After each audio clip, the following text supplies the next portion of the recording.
Hi, I'm Paul Bindig from Personal Best and welcome to Achieve Maximum Effectiveness. Stick around because in episode 6 I'm going to give you the basics to excellent service. A Kangaroo Fern production.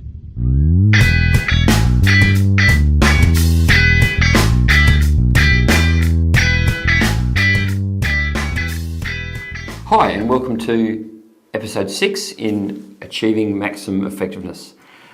My name is Paul from Personal Best and today we're going to talk about the basics to delivering excellent service. And I really mean basics. There's 4 points I want to talk about in relation to basic excellent service. Now, why am I using the words basic and excellent at the same time? It's pretty simple.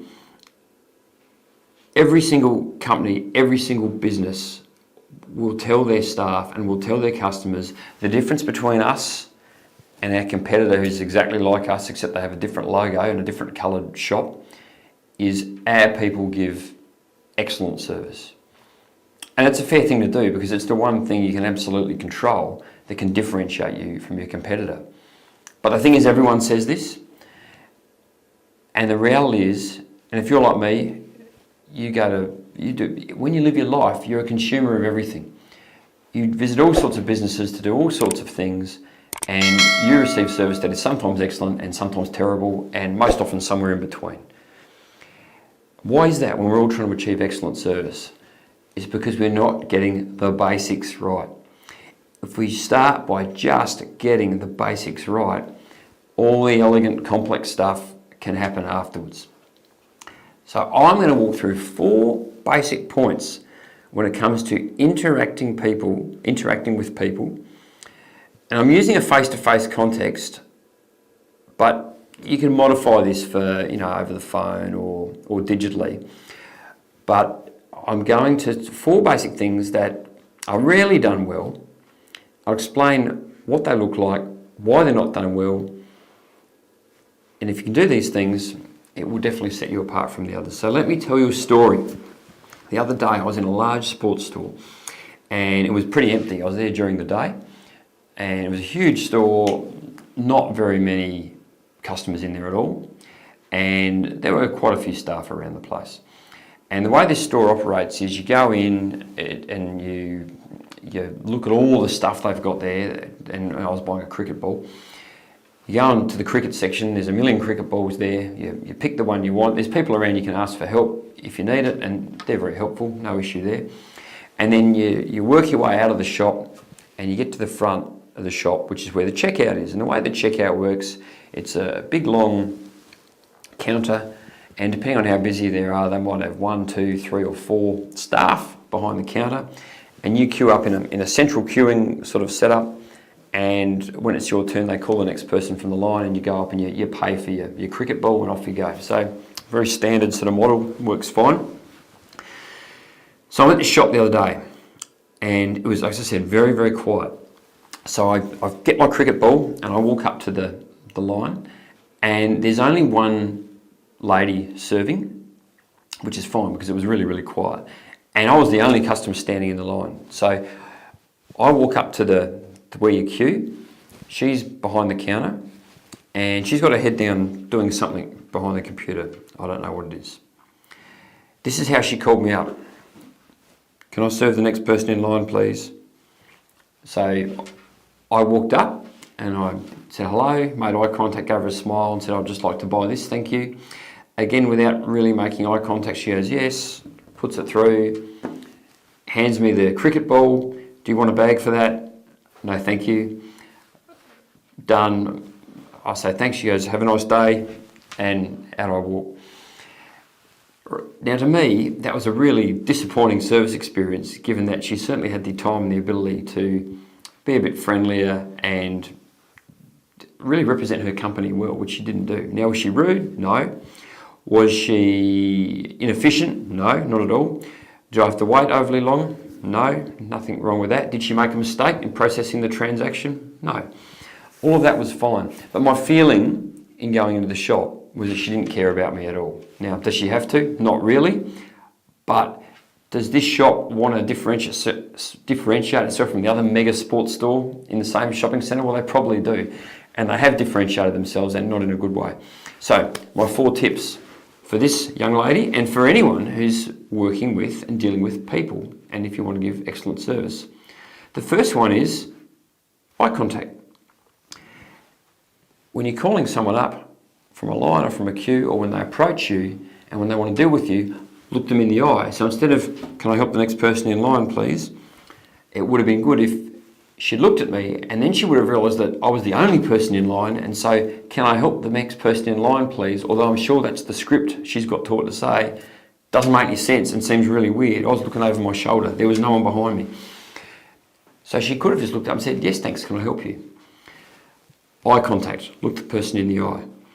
Why don't people do that?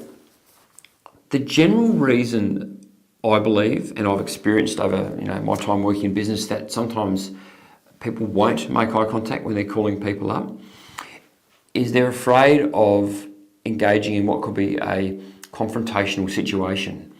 Now, clearly in this case, there was no way there was going to be any confrontation, but imagine the same scenario where the store is very, very busy, and maybe it's Christmas time, and maybe all the staff are on, but there's heaps of customers, and maybe I've had to wait 5 minutes to get served, which can seem like 5 hours when you're standing in a queue. Maybe then the habit that this staff member's learned is, I just won't put my head up because then I can't have it shot off by the client. Now, that's actually understandable. It's our natural response to physiologically hide from things that might hurt us or harm us, but it's actually the opposite of what you should do. Although it's quite counterintuitive, what you should be doing is engaging with that person, even if they've had to wait a long time, because even if they're a bit grumpy and angry that you've made them wait 5 minutes, by looking them in the eye and confronting the situation, and then doing my number 2 point, which is to give a nice smile, you take a lot of the heat out of the situation. Now, I acknowledge there are some customers who are going to be mean to you no matter what, because they've woken up and decided today's the day I'm going to inflict misery on everyone's life around me. I know those people exist. I wish they didn't. I'm sure you do too. They're out there. But honestly, they'd be maybe 2 in 1,000.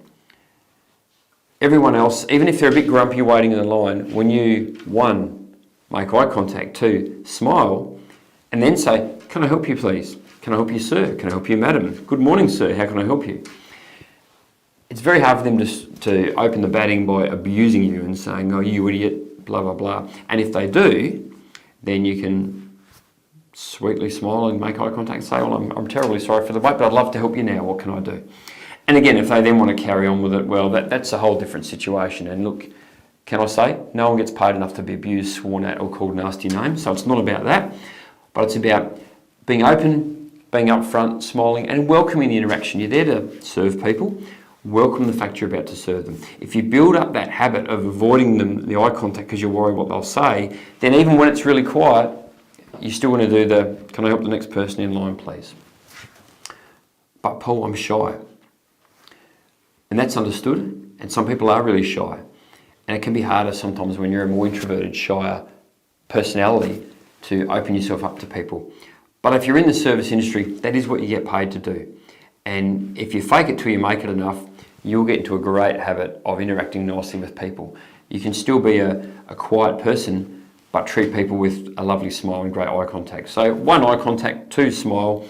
I hope you've liked what you've viewed so far. Make sure you never miss an episode by clicking the subscriber button now. This show is made possible by you, and we really want to thank you for your support. Point 3 is acknowledge. Now, point 3 only comes into action if it is busy or if there has been an inconvenience. And here's how we do it. So again, I'll use the same sports store scenario, and this time we're really busy. And we look up and we say, hello, can I help you, sir? Really sorry about the wait. Or, thanks for waiting. Really appreciate your patience. Because some people aren't into apologising because, which is fine, right? But it's an acknowledgement that there was a bit of inconvenience and a wait. That goes a long way, again, to taking the heat out of the interaction, because we're owning the fact that there's been a bit of inconvenience and we're confronting it, we're acknowledging it, but now we're ready to serve and help. Where I see this done sometimes brilliantly or terribly, depending on the situation, is when you fly. And for those of you who jump on planes from time to time, like I do, occasionally, perhaps more often than we'd like, the flight is delayed a while before we take off. And you might be on the plane, ready to go, ready to get to your destination, and you might be sitting there for 10, 15 minutes without the plane moving. And again, that can seem like a very long time, particularly once everyone's settled down and put their bags away and all that sort of stuff. With your sales presentations, and chat to you again soon. Behaves in this situation.